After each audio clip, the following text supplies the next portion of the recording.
আচ্ছা, একটা বিষয় হচ্ছে শেয়ার করতে চাই, সেটা হচ্ছে সামনের যে গাড়িটা দেখা যাচ্ছে সেটা হচ্ছে যে ইউরোপের যে সোলজার্স আছে আর্মিদের গাড়ি। তো মূলত এটা হচ্ছে একটা হাইওয়ে রোড।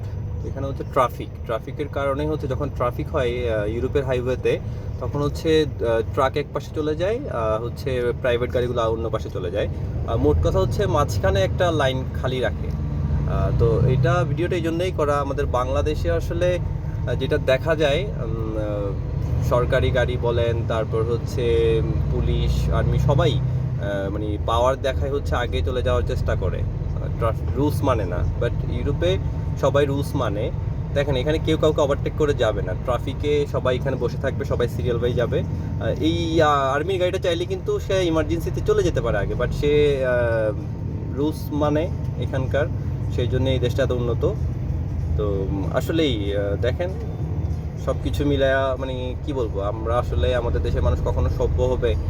যারা নিয়ম বানায় তারাই হচ্ছে নিয়ম ভঙ্গ করে। তো এটাই শেয়ার করার ছিল। ধন্যবাদ।